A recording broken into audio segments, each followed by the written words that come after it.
وهذا صراط ربك مستقيما قد فصلنا الآيات لقوم يذكرون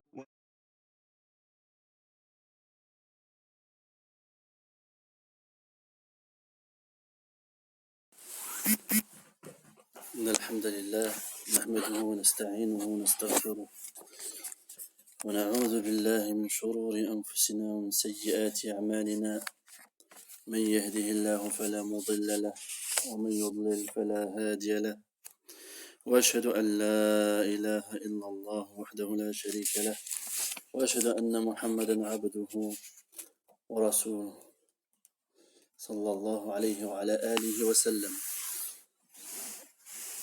قد أدركنا الأصل الثاني وهو معرفة دين الإسلام بالأدلة، وهو الاستسلام لله بالتوحيد والانقياد له بالطاعة والبراءة من الشرك وأهله، وهو 3 مراتب: الإسلام والإيمان والإحسان، وكل مرتبة لها أركان. Donc, on est arrivé au deuxième fondement, qui est la connaissance de la religion de l'islam avec ses preuves, avec les preuves.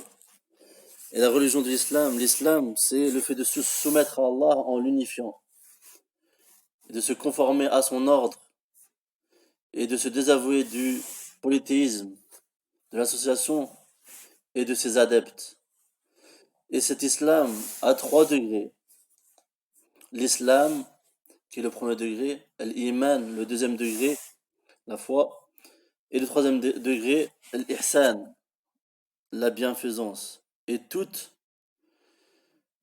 ces degrés ont des piliers. Et on avait dit que le musulman doit obligatoirement réunir ces 3 choses, ou ces 4 choses. L'istislamu lillahi bit-tawhid, c'est-à-dire se soumettre à Allah en l'unifiant. Premièrement, se soumettre à Allah en l'unifiant. Et ça, c'était la voie d'Ibrahim, comme on a dit. Tout ça, et l'islam, il était totalement soumis à Allah, Ibrahim. Allah Azza wa Jalla وما كان من المشركين, il n'était pas au nombre des associateurs, Ibrahim. Et Allah Azza wa Jalla dit إن إبراهيم كان أمة قانتا لله والقنوت والدوام على الطاعة. Il était, Allah Azza wa Jalla dit au sujet d'Ibrahim, c'était un imam, et il était constant sur l'obéissance à Allah Azza wa Jalla, c'est-à-dire qu'il se soumettait à Allah en lui obéissant, et se désavouait du shirk et des polythéistes. On a vu qu'il se désavouait avec la langue. Allah Azza wa Jalla إنني براء مما تعبدون. Ibrahim, Allah Azza wa Jalla a dit dans le Coran, au sujet de ce qu'a dit Ibrahim, je me désavoue de vous. Il l'a dit avec la langue des polythéistes. Et aussi, il a dit وَبَدَا بَيْنَنَا وَبَيْنَكُمُ الْعَدَاوَةُ وَالْبَغْضَاءُ. Au sujet des polythéistes, il s'écartait, il se désavouait d'eux avec le cœur, et a commencé entre vous et nous l'inimité et la haine, jusqu'à ce que vous croyiez en Allah seul. Et il se désavouait d'eux avec les membres. Allah Azza wa Jalla مخبرا عما قاله إبراهيم وسلام عليك سأستغفر لك ربي إنه كان بي حفيا وأعتزلكم وما تدعون من دون الله. Et je m'écarte de vous, ainsi que tout ce que vous adorez en dehors d'Allah, ainsi que tout ce que vous invoquez en dehors d'Allah. Il se sépare d'eux avec les membres.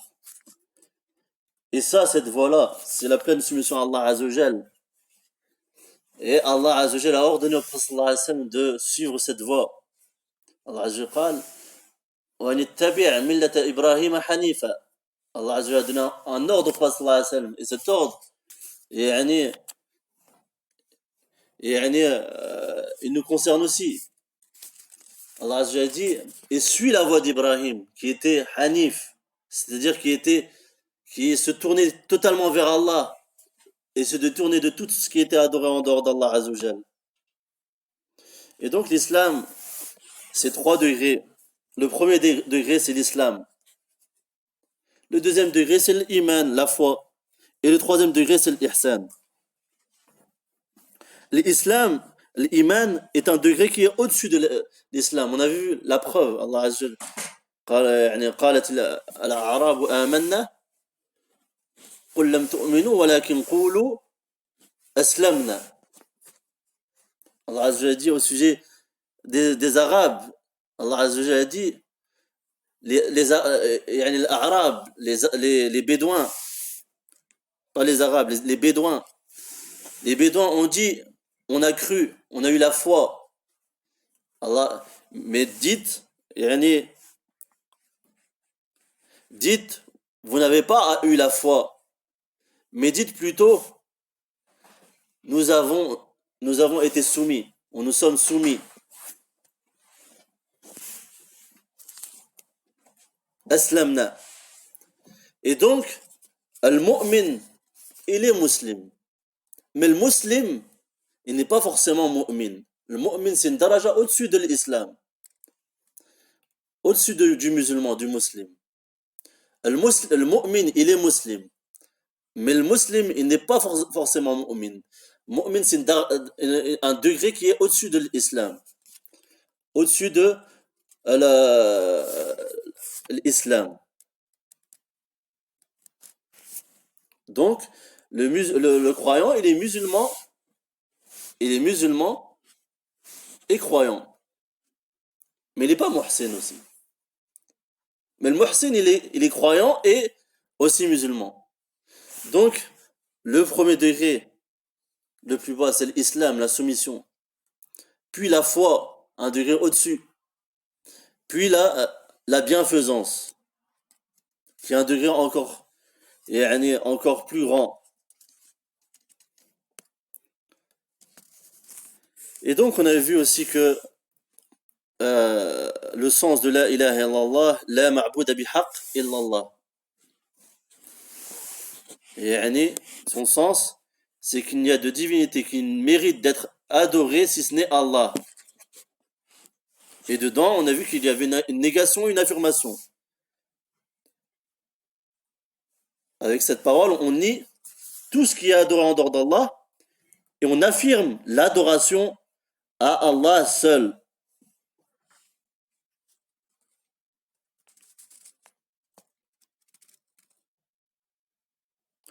Et on a vu, il ne suffit pas de la dire. Il ne suffit pas de la dire. Le fait de dire la ilaha illallah, tu dois le prononcer. Tu dois la prononcer déjà. Tu dois connaître son sens et agir en fonction d'elle, de cette parole la ilaha illallah. Et on a vu malheureusement à notre époque, certains ne connaissent pas son sens. Et c'est pour ça qu'ils font le contraire de cette parole, en adorant autre qu'Allah, etc.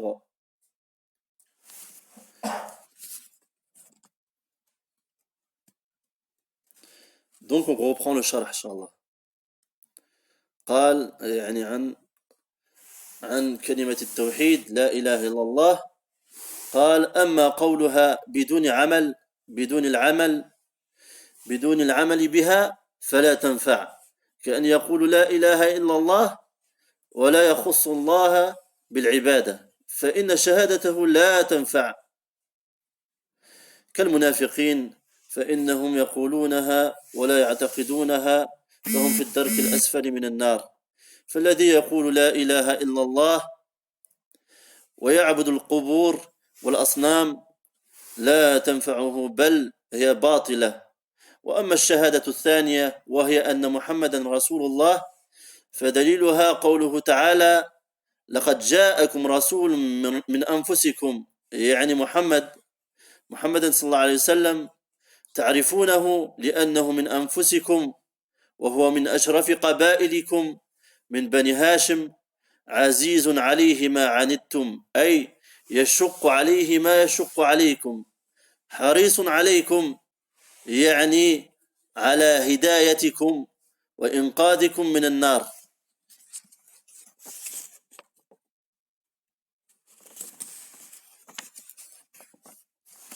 Donc Cheikh a dit, Cheikh Ibn Baz a dit, le fait de dire cette parole La ilaha illallah sans agir en fonction de celle-ci n'est d'aucune utilité, elle ne sert à rien. Comme par exemple la personne qui dit La ilaha illallah et qui ne spécifie pas Allah dans son adoration, alors son attestation est nulle, elle ne sert à rien. Comme c'est le cas des hypocrites. Ils disent La ilaha illallah mais ne croient pas, et donc ils seront au plus bas de l'enfer.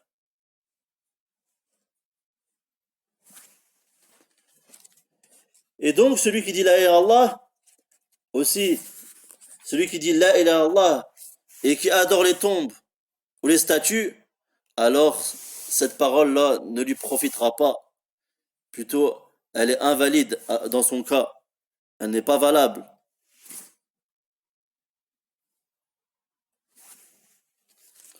Et donc, on a vu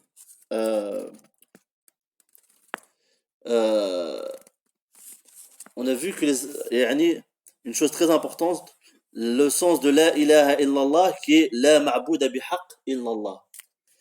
Il n'y a personne qui mérite l'adoration si ce n'est Allah. Il n'y a qu'Allah qui est en droit d'être adoré. Et ça, les Arabes, les premiers Arabes, ils le savaient ça. C'est pour ça que quand le Nabi sallallahu alayhi wa sallam a dit, sa première, ses débuts dans la da'wah, c'était Qulu la ilaha illallah tuflihu. Dites la ilaha illallah, vous allez réussir. Et il disait, les mécréants de Quraysh, il disait Aja'al al-aliha ilahun wahid. Est-ce qu'il a fait de nos divinités, de toutes nos divinités, une seule et même divinité? Il savait le sens de la ilaha illallah. Et nous, malheureusement, certains à notre époque, disent la ilaha illallah et disent qu'ils sont musulmans, mais ils ne comprennent pas cette parole. En donnant des autres, des associés à Allah Azzawajal, ils n'ont pas compris cette parole. Quant au deuxième témoignage, c'est que Mohammed sallallahu alayhi wa sallam est le messager d'Allah. La preuve de cette deuxième attestation, c'est la parole d'Allah Azzawajal, laqad ja'akum rasulun min anfusikum. Certes, il vous est venu un messager qui est pris parmi vous. C'est-à-dire Mohammed sallallahu alayhi wa sallam, vous le connaissez car Allah Azzawajal l'a choisi parmi vous et il fait partie des plus nobles de votre tribu, de vos tribus, c'est-à-dire des enfants de Hashim. Azizun alayhi ma anittum. Et ce qui vous touche comme mal, le déchire ou le brise. Ce qui touche les sahaba, comme difficulté et autres, eh bien le prophète sallallahu alayhi wa sallam, ceci le déchirer, le briser. Et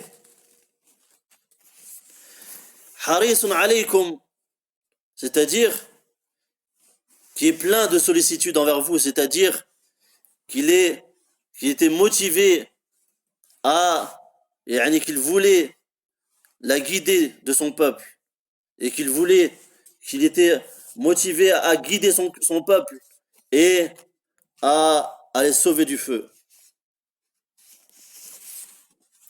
وقال تعالى محمد رسول الله وبعد هذه الشهادة على العبد أن يطيعه فيما أمر وأن يصدقه فيما أخبر وأن يجتنب ما نهى عنه وزجر وأن لا يعبد الله إلا بما شرع فلا بد من هذه الأمور الأربع.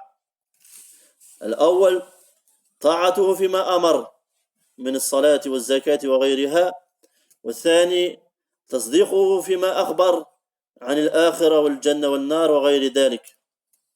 وقد قال الله عز وجل إنما المؤمنون الذين آمنوا بالله ورسوله ثم لم يرتابوا. والثالث واجتناب ما نهى عنه وزجر كالزنا والربا وغير ذلك مما نهى الله عنه ورسوله. والرابع ألا يعبد الله إلا بما شرع، فلا يبتدع في دين الله في الدين مما لم يشرعه الله، لقول النبي صلى الله عليه وسلم: من عمل عملا ليس عليه أمرنا فهو رد. وفي رواية: من أحدث في أمرنا ما ليس منه فهو رد، أي مردود. Et donc, aussi Allah Azza wa Jalla dit au sujet de ce témoignage, les preuves de ce témoignage, le deuxième témoignage qui est Muhammad Rasulullah, Allah Azza wa Jalla dit dans le Coran: Muhammadun Rasulullah, Muhammad est le messager d'Allah. Et donc, après avoir attesté cette chose, le serviteur doit alors obéir dans ce que le prophète sallallahu alayhi wa sallam a ordonné. Premièrement, il doit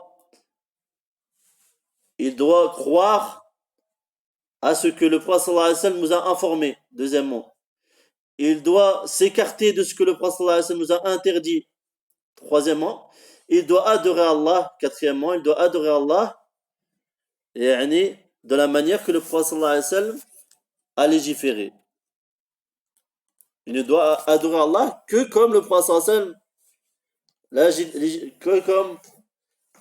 sallam a légiféré. Et donc, la personne doit réunir ces quatre choses. Il ne suffit pas de dire Ashhadu anna Muhammadan Rasulullah. Il ne suffit pas de dire je témoigne que Muhammad sallallahu alayhi wa sallam est le messager d'Allah. Il faut lui obéir dans ce qu'il a ordonné, comme la salat, la zakat et autres.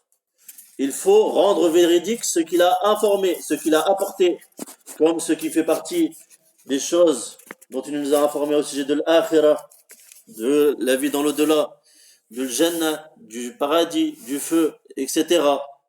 Et certes, Allah Azza wa Jalla dit, certes, les croyants sont ceux qui ont cru en Allah et en son messager et qui n'ont pas douté. Ils n'ont pas douté. Et vous savez que parmi les choses qui invalident l'islam de la personne et qui font sortir de l'islam, c'est le doute. La personne peut sortir de l'islam avec une parole, une croyance, un acte et avec le doute. Et troisièmement, il doit s'écarter de ce que le prophète sallallahu alayhi wa sallam a interdit, comme le zina. Et quand on dit ça, quand on dit que le prophète sallallahu alayhi wa sallam a interdit, ce que le prophète sallallahu alayhi wa sallam a interdit, c'est ce qu'Allah il a interdit. Il doit s'écarter du zina, de la fornication, du riba, etc. parmi les choses qu'Allah et son messager ont interdit. Et quatrièmement, il doit adorer Allah que comme il a été légiféré d'adorer Allah. Et il ne doit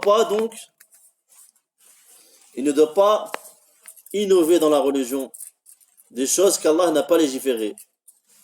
Et la preuve est la parole du prophète sallallahu alayhi wa sallam: Man amila amalan laysa alayhi amruna fahuwa rad.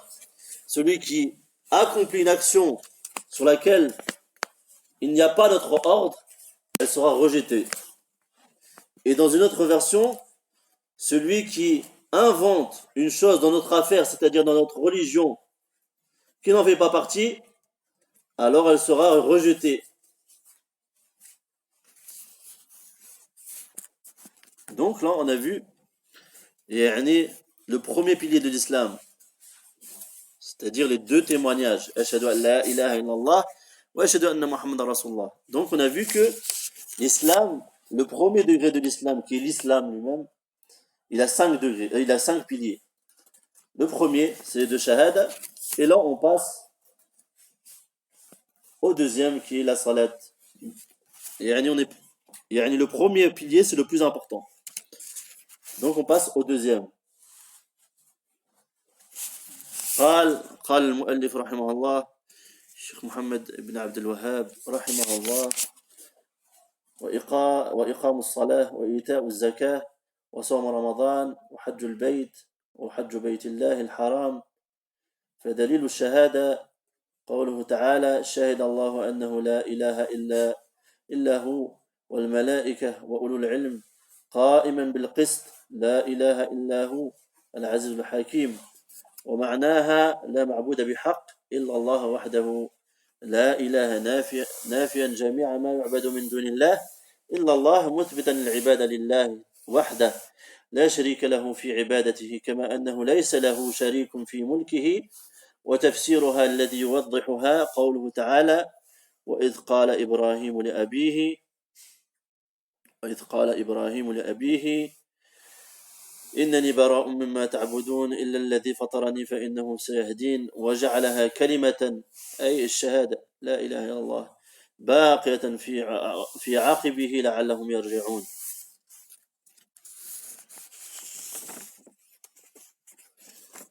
وقوله تعالى قل يا أهل الكتاب تعالوا إلى كلمة سواء بيننا وبينكم ألا نعبد إلا الله ولا نشرك به شيئا ولا يتخذ بعضنا بعضا أربابا من دون الله فإن تولوا فقولوا اشهدوا بأننا مسلمون.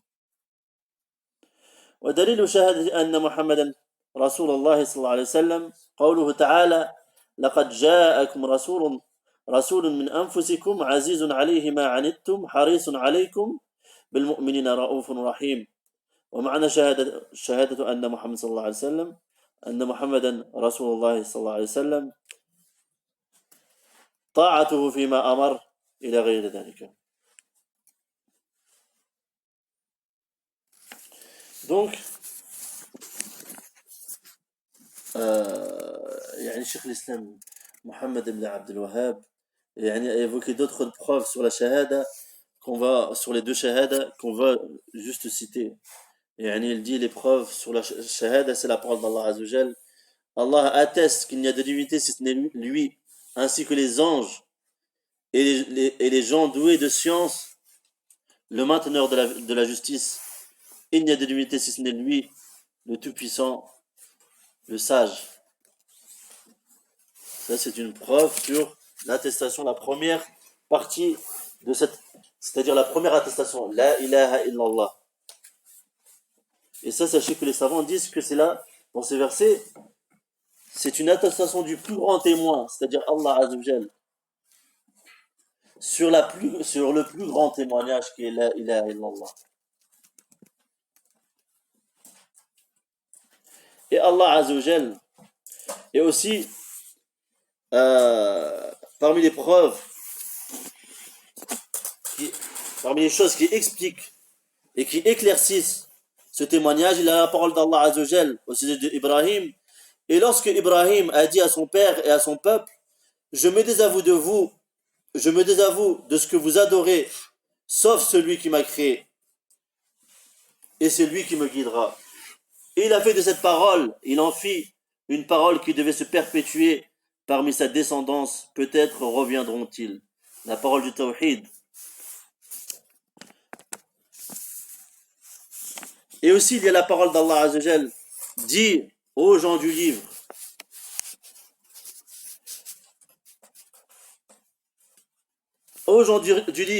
venez à une parole commune entre nous et vous, que nous n'adorions qu'Allah et que nous ne prenions aucun associé et que nous ne lui associons rien et que nous ne prenions point les uns les autres pour seigneurs en dehors d'Allah. Et s'ils se détournent, dites, soyez témoins que nous sommes soumis. Et la preuve sur l'attestation de Mohammed sallallahu alayhi wa sallam, c'est la parole qu'on a vue juste avant. Certes, il vous est venu un messager parmi vous qui est plein de sollicitude envers vous et dont vos difficultés touchent et qui est miséricordieux envers les croyants.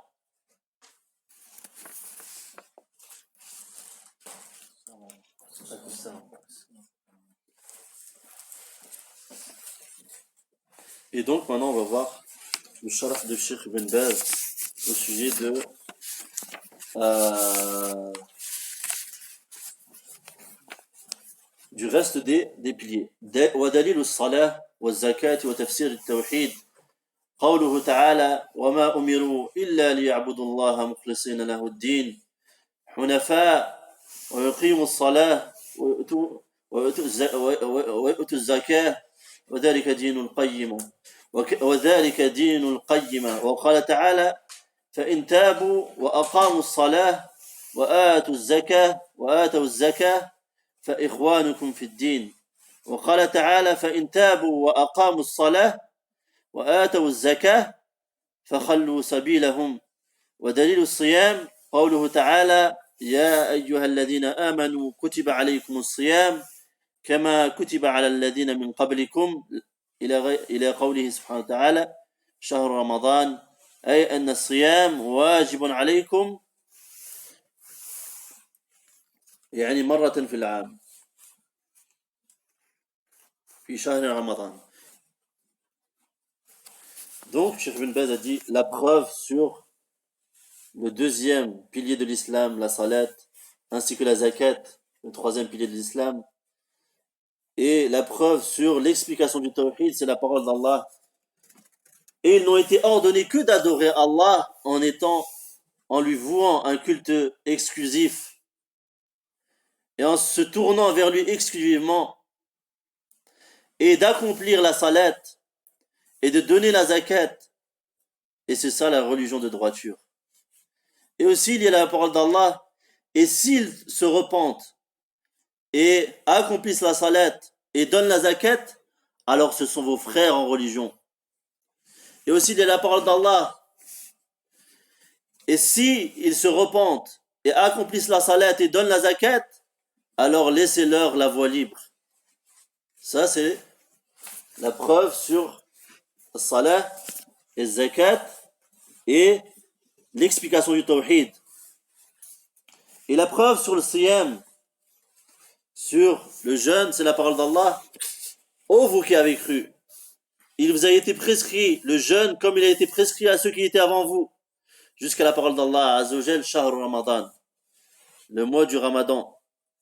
C'est-à-dire que le siyam est obligatoire pour vous une fois par année, c'est-à-dire durant le mois de Ramadan. قال ابن باز ودليل الحج قوله تعالى فيه آيات بينات مقام إبراهيم ومن دخله كان آمنا ولله على الناس حج البيت من استطاع إليه سبيلا ومن كفر فإن الله غني عن العالمين الآية وهو مرة في العمر لقول النبي صلى الله عليه وسلم الحج مرة فمن زاد فهو تطوع. Et la preuve sur le hajj, le dernier pilier, le cinquième pilier de l'islam, c'est la parole d'Allah Azzawajal وَلِلَّهِ عَلَى النَّاسِ حِجُّ الْبَيْتِ. Et c'est un devoir envers Allah pour les gens qui ont les moyens d'aller faire le pèlerinage, d'aller faire le pèlerinage à la maison sacrée, et quiconque mécroit, Allah se passe largement de l'univers. Et donc il est obligatoire une fois dans l'année.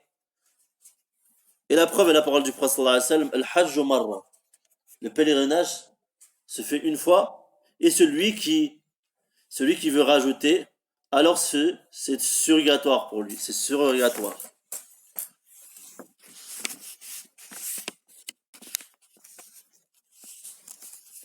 Donc on passe au deuxième degré qui est l'iman. Après l'islam, il a 5 piliers, et c'est le premier degré de l'islam, la soumission.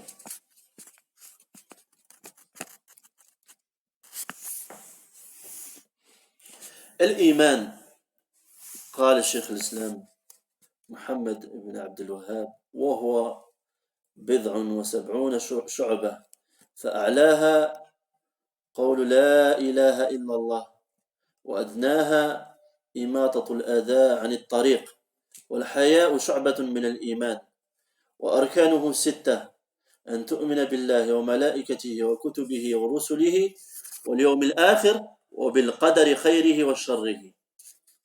والدليل على هذه الأركان 6 قوله تعالى ليس البر أن تولوا وجوهكم قبل المشرق والمغرب ولكن البر من آمن بالله واليوم الآخر والملائكة والكتاب والنبيين الآية.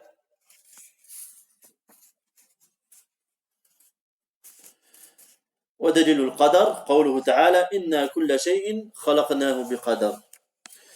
Donc, Cheikh l'Islam Mohammed ibn Abdel Wahhab a dit l'iman, la foi, est composé de 70 et quelques branches. Le bid'a en arabe, c'est de 3 à 9. De 73 à 79 branches. La foi est composée de 73 à 79 branches. C'est-à-dire 70 et quelques branches. La plus haute de ces branches, c'est la parole La ilaha illallah. La parole du tawhid, La ilaha illallah. Et la plus basse, c'est le fait d'enlever une chose nuisible de la voie sur le chemin. Et la pudeur est une branche de la foi. La pudeur est une branche de la foi. Et là, on voit que c'est une preuve sur le fait que l'iman, dans la définition de l'iman, les œuvres, les actions entrent dans la définition de l'iman. On verra la définition de l'iman, inchallah. Pourquoi? Parce que le Nabi sallallahu alayhi wa sallam a dit la plus basse, c'est d'enlever une nuisance du tariq, de la route, du chemin. Et ça, c'est une action, c'est un amal. Et la pudeur est une branche de la foi. Et la foi est composée de six piliers. C'est que tu crois en Allah, ses anges, ses livres, ses messagers, au jour dernier. Le jour dernier, c'est tout ce qui se passera, comme a dit Cheikh l'Islam ibn Taymiyyah, tout ce qui se passera après la mort. Le qabr, les bienfaits de la tombe, le châtiment de la tombe, etc., etc., le jannah, au nar, le jugement, tout ce qui se passera après la mort. Et que tu crois, sixièmement, dernièrement, le sixième pilier, et que tu crois au qadar, au destin, qu'il soit bon ou mauvais.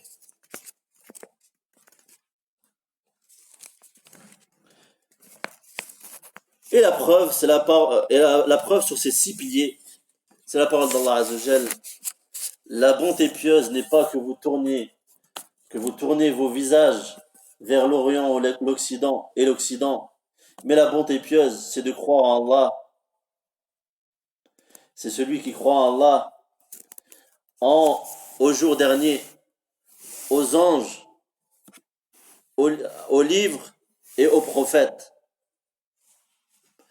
Et la preuve sur le qadar, le destin, c'est la parole d'Allah Azza wa Jal, inna kulla shay'in khalaqnahu biqadar. Certes, nous avons créé toute chose avec destinée, aux mesures. Ça, c'est la preuve sur le dernier pilier.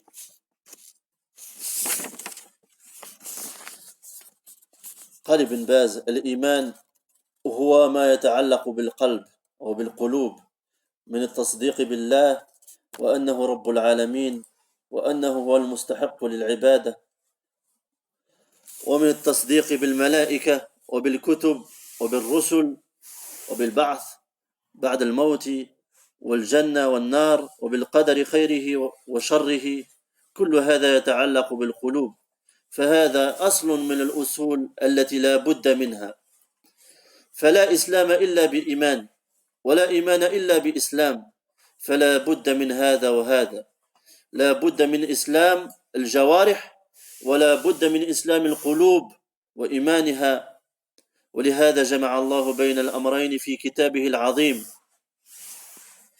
وهكذا الرسول صلى الله عليه وسلم ذكرهما جميعا. Donc, Cheikh l'Islam dit que l'iman, la foi, c'est tout ce qui s'attache au cœur, comme le fait de rendre véridique Allah Azza wa Jal, yani de rendre véridique l'existence d'Allah Azza wa Jal, et de rendre véridique que c'est lui le Seigneur de l'univers, et que c'est lui seul qui mérite l'adoration, et aussi de rendre véridique les, les anges, l'existence des anges, de rendre véridiques les livres, les messagers, la résurrection après la mort, le paradis, l'enfer, ainsi que le destin bon comme mauvais. Tout ceci s'attache au cœur. Ceci, c'est une aqida dans le cœur. Et ceci, c'est un fondement parmi les fondements que la personne doit obligatoirement avoir. Cette aqida, cette iman, cette foi. Et donc, la personne ne sera pas musulmane. Il n'y a pas d'islam sans foi. Il n'y a pas de foi sans islam. Donc, tu dois obligatoirement avoir les deux, l'islam ou l'iman. Tu dois obligatoirement te soumettre avec tes membres, c'est-à-dire appliquer le premier degré, l'islam, les 5 piliers. Et tu dois aussi soumettre ton cœur. Et ton cœur doit obligatoirement être soumis et avoir la foi. Et c'est pour ça qu'Allah Azzawajal a rassemblé les deux choses. Il a rassemblé entre l'islam et l'iman dans son livre. Et pareillement, le prophète sallallahu alayhi wa sallam, il les a évoqués. Il a évoqué l'islam et l'iman ensemble. Comme on verra la preuve dans le hadith de Jibril. Le Nabi sallallahu alayhi wa sallam, Jibril a questionné le prophète sallallahu alayhi wa sallam au sujet de certaines choses. Et le prophète sallallahu alayhi wa sallam a évoqué l'iman et l'islam. Donc il était assis avec Abu Bakr, Avec Omar radiallahu anhu. Omar et Othman ibn Affan.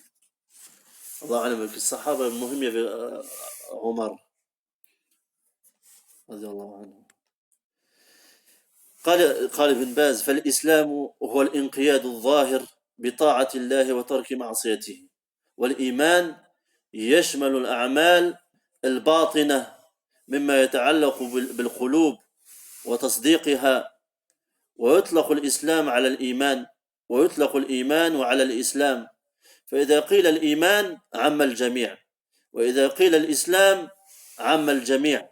قال تعالى: إن الدين عند الله الإسلام، فيعم ما يتعلق بالباطن والظاهر. وهكذا الإيمان إذا أطلق عم الجميع، لقوله صلى الله عليه وسلم في الحديث الصحيح: الإيمان 70 شعبة، فأعلاها أو أفضلها قول لا إله إلا الله، وأدناها إماطة الأذى عن الطريق. فالإيمان هنا يعم الجميع، فيعم أركان الإسلام ويعم جميع الأعمال الظاهرة كما يعم الباطنة، كما أنه يشمل الإحسان. Donc Cheikh Ibn Baz explique que l'islam, c'est le fait de se soumettre en apparence aux ordres d'Allah Azzawajal et de délaisser ses interdits. L'islam, ce sont les actes apparents.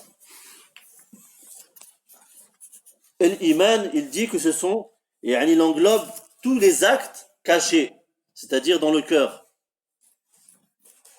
Et tout ce qui est en rapport avec ce que tu rends véridique, comme l'existence d'Allah, etc. Moi, ça c'est, je sais que c'est pas facile à comprendre, mais avec le ta'rif al-iman, on va comprendre bi'idhnillah. Ta'rif al-iman, on va comprendre bi'idhnillah. Il faut juste suivre un peu.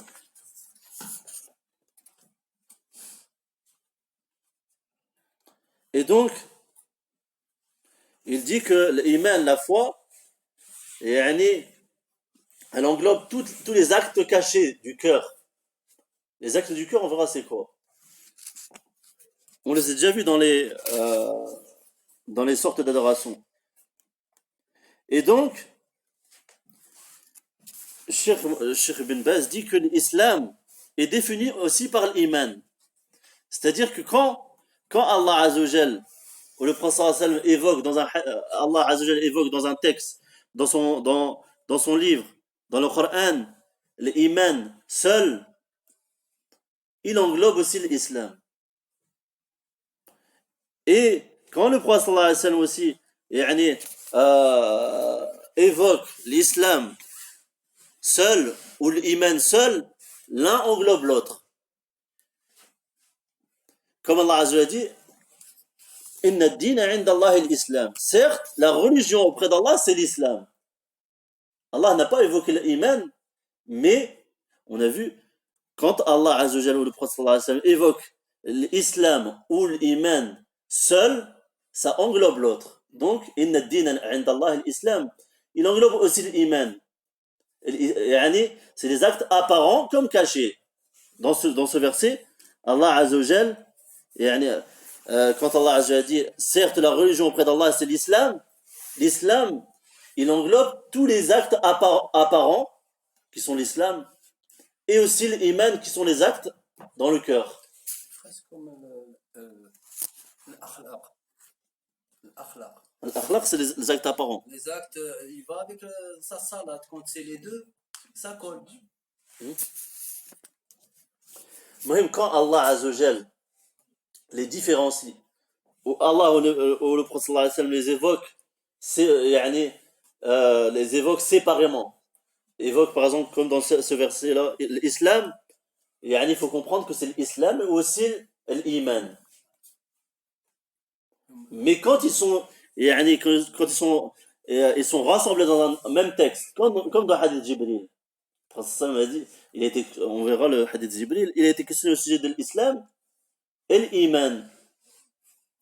C'est comme Et عندك plus de المغالية كما هذيك في السورة في طول ولا تقولوا آمنا وقولوا أسلمنا ولما يدخل الإيمان. ouais, justement, ça, on avait appelé, on l'avait évoqué. C'est quoi, en fait, on l'a évoqué juste avant, en fait. Ah, j'étais pas là. Ouais, t'étais pas là. Mais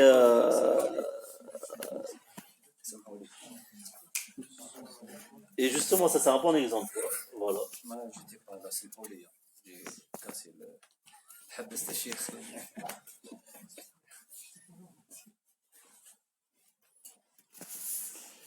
Et donc, quand l'islam est évoqué dans un texte seul, il englobe l'islam et l'iman. Et quand l'iman est évoqué dans un texte seul, il englobe l'iman et l'islam. C'est-à-dire les actes apparents et cachés.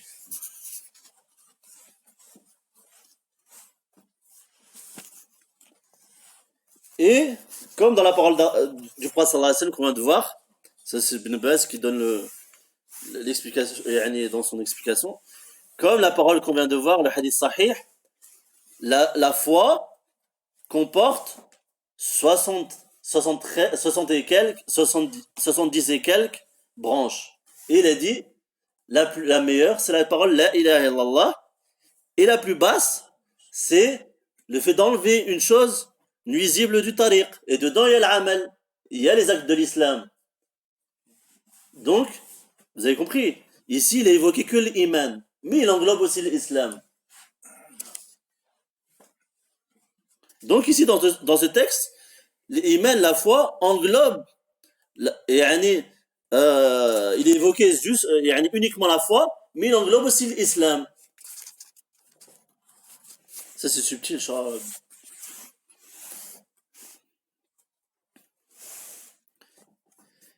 Donc il dit Cheikh Ibn Baz dans ce hadith que l'iman, il englobe aussi les piliers de l'islam. Il englobe les actes apparents comme cachés. Et aussi, il englobe aussi l'ihsan. Car l'ihsan fait partie de l'islam. Et donc, Inch'Allah, comme on a déjà parlé d'iman, on va quand même revoir, c'est très important, c'est... Petit escalier pour ta foi. Non, je sais pas.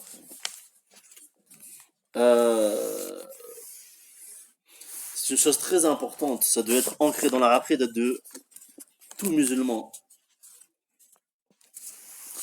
C'est de savoir, c'est quoi le ta'rif l'iman, la définition de la foi. Ça, tout musulman doit la connaître. قال الإمام البخاري لقيت أكثر من 1000 رجل من أهل العلم كلهم يقول الإيمان قول وعمل. Il dit, l'imam al-Bukhari, j'ai rencontré plus de 1000 personnes parmi les gens de science et tous disaient l'iman, la foi c'est parole et acte. Parole et acte. Ça, c'est une définition. La deuxième définition, c'est i'tiqad bil qalb wa qawlun bil lisan wa amalun bil jawarih. Yazidu bil ta'a, yazidu bil ta'a wa yanqusu bil ma'siyah. Ça, c'est une autre définition. Il n'y a pas de différence entre les deux. On verra pourquoi. Les gens de la sunna, les gens du groupe, de la sunna et du groupe, n'ont pas divergé dans le ta'rif al-iman. C'est les gens de l'innovation qui ont divergé. Et aussi, ils disent aussi qawl wa amal wa niyya. Mais c'est la même définition. Ils disent parole et acte et intention. Mais c'est la même définition. Et la deuxième parole que je n'ai pas traduite, c'est une croyance. La foi, c'est la croyance avec le cœur. Tout ce qui est croyance, croire en Allah, etc., croire en son prophète, au prophète, etc., etc. Parole avec la langue, comme la ilaha illallah, le fait de dire la ilaha illallah.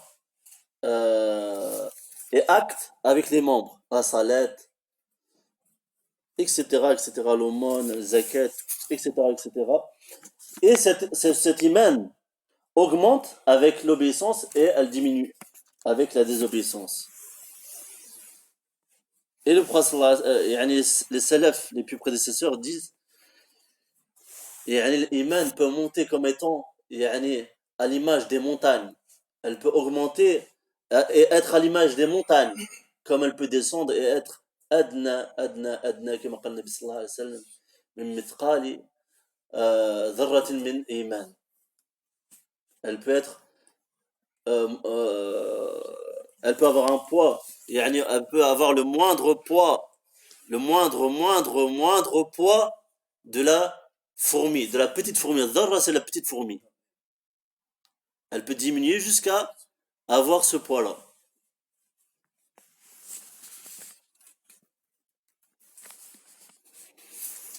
Et donc, nous, les gens de la sunna et du groupe, on dit que l'iman, il augmente et il diminue. Et certains ont divergé dans ça, dans la définition de l'iman, comme le Jahmiya. Ils ont dit l'iman, c'est le ma'rifa. C'est juste le fait de connaître. Et quand tu dis que c'est de connaître, l'iman, c'est juste connaître, c'est qu'en fait, tu fais entrer dans l'iman aussi Iblis, parce qu'il connaît notre Seigneur, subhanahu wa ta'ala. Et ça, c'est faux. C'est faux. L'iman, c'est pas le ma'rifa. Et aussi d'autres, comme Al-Murji'a, ils disent l'iman c'est le tasdiq. C'est juste le fait de rendre véridique. Mais ça c'est faux aussi. Parce que Pharaon, Allah Azza wa Jalla dit au sujet de Pharaon, وَاسْتَيْقَنَتْهَا أَنفُسُهُمْ ظُلْمًا وَعُلُوًّا. Il croyait, mais il n'est pas entré dans l'islam. Il n'est pas entré dans l'islam. Et pourtant, il croyait aussi avec lesquels était venu Moussa. Donc, c'est faux de dire l'iman, c'est tasdir. C'est faux. Donc, nous, les gens de la sunna et du groupe, la définition de l'iman, 3 définitions qui ont la même définition, qui ont le même sens. Le même sens. Et en ce qui concerne la parole qawl wa amal, qawl, il se sépare en deux parties. La parole. Il y a la parole du cœur. Qawl al-qalb, c'est l'i'tiqad, tout ce que la personne croit. Wa qawl al-lisan, la ilaha illallah, Allahu akbar, etc. Tout ce qui est dit avec la bouche. Et l'amal, il se sépare aussi en 2 parties. Amal al-qalb. Amal al-qalb, les actions du cœur. Et ça, c'est tout ce qu'on avait vu avant, comme adoration, raja, le fait d'espérer la miséricorde d'Allah Azza wa Jalla, le Jannah, ça c'est une adoration, c'est un acte du cœur. Comme disent les savants, c'est harakat al-qalb. Raja, tawakkul, tout ça, ça fait partie des œuvres du cœur. Et al-haya aussi. Al-haya, shu'batun min al-iman, il a dit le prophète sallallahu alayhi wa sallam qu'on a vu. C'est une branche de la foi, le haya, la pudeur. Al-raghba, wal-rahba, wal-khawf, c'est dans le cœur, c'est des œuvres du cœur. Donc on voit que les deux tarifs, les deux définitions, c'est les mêmes sens. Ils ont les mêmes sens. Chez les gens de la sunna, il n'y a pas de divergence. Que tu dises i'tiqad bil qalb, croyance avec le cœur, parole avec la langue, acte avec les membres, ou que tu dises parole et acte, ou que tu dises parole, acte et niya et intention, c'est le même sens. Je dis ça parce qu'il y a certains qui ont dit que les gens de la sunna ont divergé. Ils n'ont pas divergé, c'est les gens de l'innovation qui ont divergé avec les gens de la sunna. Et aussi, يعني,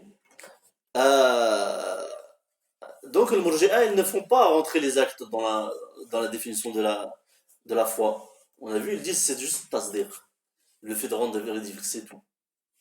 Donc, pour eux, et donc l'iman pour eux, en fait, la yatajazza. Il ne se, يعني, si une partie de l'iman s'en va, tout l'iman s'en va. Et si une partie de l'iman reste, tout l'iman reste. En fait, plus simplement, elle n'augmente pas, elle ne diminue pas. Et c'est pour ça qu'ils disent que l'iman de Jibril ou l'iman de Abu Bakr est le même que l'iman du plus pervers des musulmans. Et ça, c'est faux. Nous, on dit, l'iman, il augmente et il diminue. Et ça, il y a beaucoup de preuves dans le Coran, la Sunna. Et aussi, parmi les preuves qui montrent que on appuie beaucoup sur ça, parce que certains, et surtout dans notre pays, ils disent l'iman fil qalb. Il fait pas la salat, il fait rien, ils disent l'iman fil qalb. Pour eux, ça fait pas partie des actions de l'iman. Ça fait pas partie de la foi. Mais on a vu les preuves.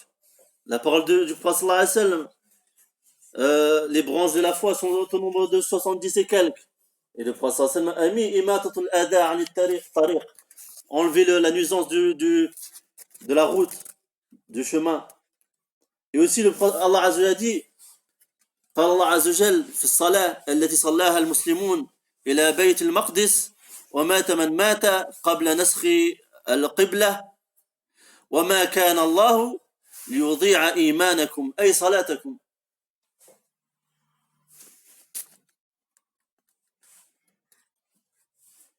Et aussi, le Nabi sallallahu alayhi wa sallam قال من رأى منكم منكرا فليغيره بيده فإن لم يستطع فبلسانه ومن لم يستطع فبقلبه وذلك أضعف الإيمان. Allah Azza wa Jalla dit au sujet des compagnons qui sont morts avant d'avoir prié vers la Qibla, vers la Kaaba. Ils priaient avant vers Bayt al-Maqdis. Ils priaient vers la mosquée sacrée Al-Quds avant. Et donc les compagnons, ils se disaient, et qu'en est-il de leur prière? Ils n'ont pas prié vers la Qibla des musulmans, vers la Kaaba. Allah Azza wa Jalla dit dans le Coran, et Allah n'est pas, ne fait pas perdre la foi d'une personne. Et son tafsir, c'est la salat. C'est-à-dire qu'Allah, il ne fait pas perdre la salat d'une personne, c'est-à-dire qu'il l'accepte. Et aussi, il y a la parole du prophète sallallahu alayhi wa sallam, celui qui voit un mal, alors qu'il le change avec sa main. Et s'il ne peut pas, alors qu'il le change avec sa langue. Et s'il ne peut pas, alors qu'il le change avec son cœur. Et ceci est le plus bas de la foi. Donc ceci indique que le plus haut de la foi, c'est de le changer avec la main. Et ça, c'est un acte. Donc ça entre dans la foi. Donc, le musulman, il doit savoir cette définition.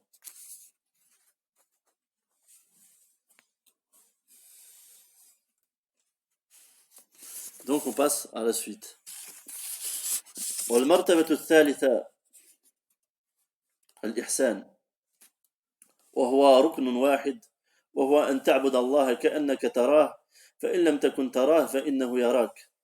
والدليل قوله تعالى إن الله مع الذين اتقوا والذين هم محسنون.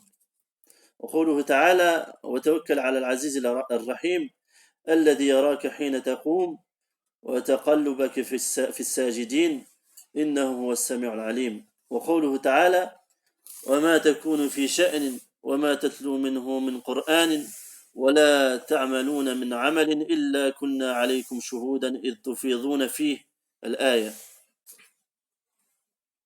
والدليل من السنة سنذكره إن شاء الله.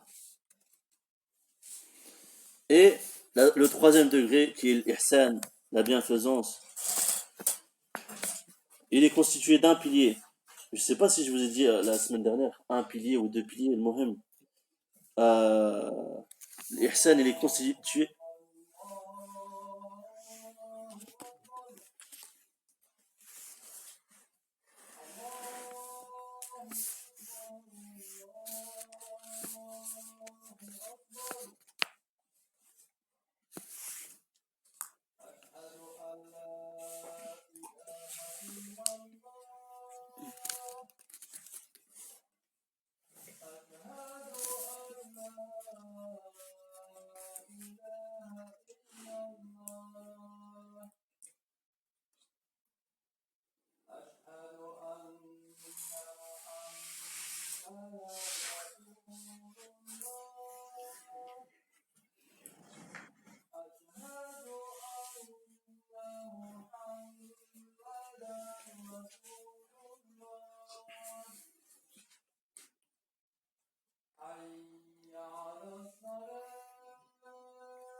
Donc, le troisième et dernier degré de l'islam, c'est l'ihsan, la bienfaisance.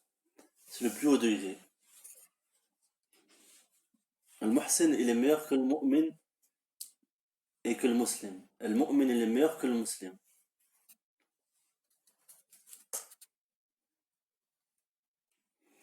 Et donc, l'ihsan, c'est que tu adores Allah comme si tu le voyais. Car certes, si tu ne le vois pas, lui te voit. Et la preuve, c'est la parole d'Allah Azzawajal. Certes, Allah est avec ceux qui le craignent, et avec ceux qui sont bienfaisants. Et aussi la parole d'Allah Ta'ala, tu ne te trouveras dans aucune situation, tu ne réciteras aucun passage du Coran, vous n'accomplirez aucun acte sans que nous soyons témoins au moment où vous l'entreprenez. Et aussi la parole d'Allah Azzawajal. Et aussi la parole d'Allah Azzawajal. Et place ta confiance au Tout-Puissant. Et place ta confiance en le Tout-Puissant, le très miséricordieux, celui qui te voit lorsque tu te lèves et qui voit tes mouvements entre ceux qui se prosternent. Il est certes l'audient, l'omniscient. Donc ça c'est... Il faut savoir, Allah Azza wa Jalla, Inna Allah ma'a alladhina attaqaw والذين هم محسنون. وهذه المعية خاصة بالمؤمنين وليس المعنى أنه معنا بذاته ولكن تقتضي الحفظ والتأييد والتثبيت على الحق والتوفيق. Il faut savoir, c'est une chose très importante et que beaucoup se sont égarés au sujet de ceci. Quand Allah Azza wa Jalla dit il est avec nous, وهو معكم أينما كنتم, et il est avec vous où que vous soyez, c'est une ma'iyya, يعني Allah est avec nous, يعني, c'est-à-dire qu'il est avec les croyants uniquement. C'est une ma'iyya qui est spécifique aux musulmans, aux croyants. Et ceci ne va pas dire qu'Allah est avec nous, يعني, est présent, que son essence est avec nous. Ceci ne veut pas dire ça. Mais ceci veut dire qu'Allah Azza wa Jalla est avec nous, c'est-à-dire avec les croyants, c'est-à-dire qu'il les protège, qu'il leur apporte le secours, qu'il les affermit sur la vérité et qu'il leur donne la réussite. Mais sinon, comme dit Cheikh Ibn al-Qayyim, l'imam Ibn al-Qayyim, il y a plus de 1000 preuves sur le fait qu'Allah Azza wa Jalla, il est dans le ulou, il est au-dessus de toutes ses créatures. Il est élevé au-dessus de son trône. Il n'est pas mélangé avec ses créatures, mais il sait tout. C'est-à-dire que sa science est partout. Mais Allah n'est pas partout. On ne dit pas Allah fi kulli makan. Ça, c'est du kufr.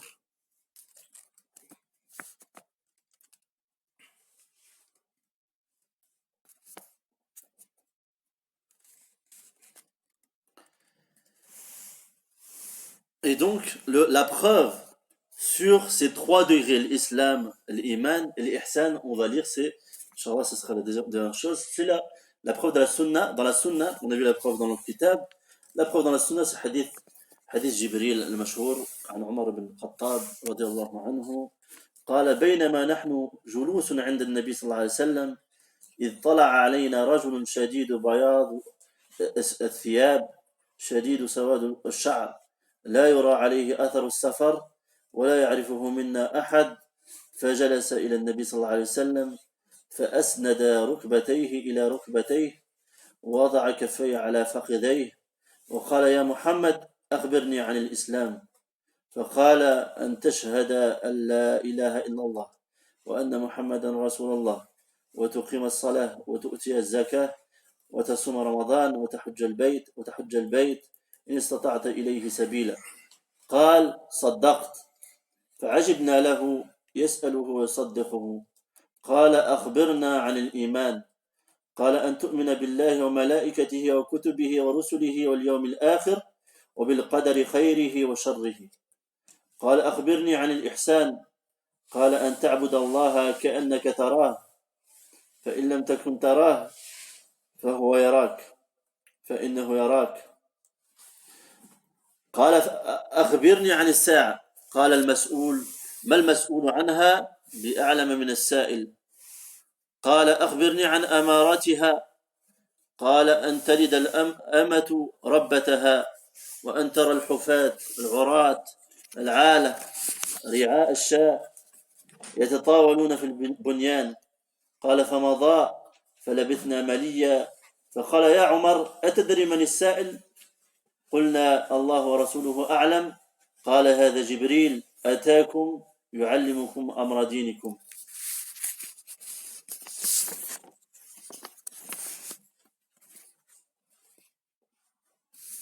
Inch'Allah, rappelez-moi la semaine prochaine, Inch'Allah, il faudra qu'on parle du qadar, du destin. J'ai oublié d'en parler. On verra les degrés du destin, tout ce qui concerne le destin. Et là, on va traduire la preuve sur les trois degrés, l'islam, l'ihsan, l'iman. C'est le hadith de Jibril qui est connu et qui a été rapporté de Omar ibn al-Khattab. Il dit, nous étions assis auprès du prophète sallallahu alayhi wa sallam et un homme apparut. Il avait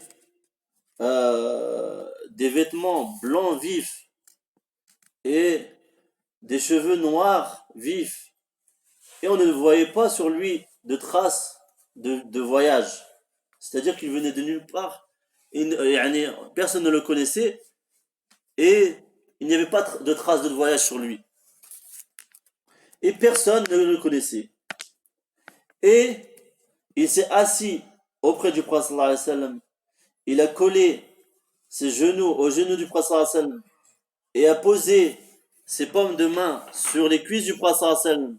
Et il dit, oh Mohammed, parle-moi ou informe-moi au sujet de l'islam.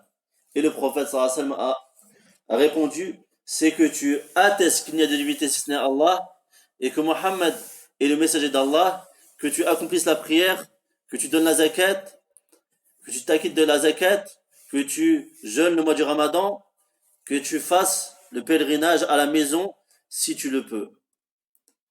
Et cette personne-là a dit sadaqt, yani tu as dit vrai. Et les sahaba étaient étonnés. Il pose des questions et il dit tu as dit vrai, tu as été véridique. Et il dit après cet homme, informe-moi au sujet de l'iman, de la foi. Et le prophète sallallahu alayhi wa sallam a dit que tu crois en Allah, ses anges, ses livres, ses messagers, au jour dernier et au qadar, qu'ils soient bons ou mauvais, et mauvais. Et il dit informe-moi au sujet de l'ihsan, de la bienfaisance. Il dit le prophète sallallahu alayhi wa sallam que tu adores Allah comme si tu le voyais, car si tu ne le vois pas, lui te voit. Et il dit informe-moi au sujet de l'heure, la venue de l'heure. Il dit celui qui est questionné à son sujet n'en sait pas plus que celui qui questionne. Et il dit informe-moi au sujet de ces signes. Et le prophète sallallahu alayhi wa sallam a dit que la maîtresse, que la servante enfante son maître, et que tu vois les va-nu-pieds, nus, miséreux et bergers rivaliser dans l'édification de constructions élevées. Il dit, c'est-à-dire Omar dit, il partit et nous restâmes un temps. On est resté un temps. Et le prophète m'a dit, oh Omar, est-ce que tu connais qui est venu questionner, qui est le questionneur? Il dit, Allah et son messager sont plus savants. Et il dit, sallallahu alayhi wa sallam, c'est Jibril. Il est venu pour vous apprendre les choses de votre religion. Et comme vous voyez dans ce texte, le prophète a évoqué séparément l'islam et l'iman. Donc, l'islam ici, c'est les actes apparents. Et l'iman, c'est les actes cachés. Donc, quand ils sont séparés, quand ils sont évoqués dans le même texte, ils ont des sens différents. L'islam, c'est les actes apparents et l'iman, c'est les actes cachés. Mais quand ils sont évoqués seuls dans un texte, comme on a vu, l'islam, ils englobent l'autre. Ça veut dire l'islam, dans ce verset, c'est aussi l'iman, les actes apparents et aussi cachés. Donc, subhanakallah wa bihamdika, ashhadu an la ilaha illa anta, astaghfiruka wa atubu ilayk.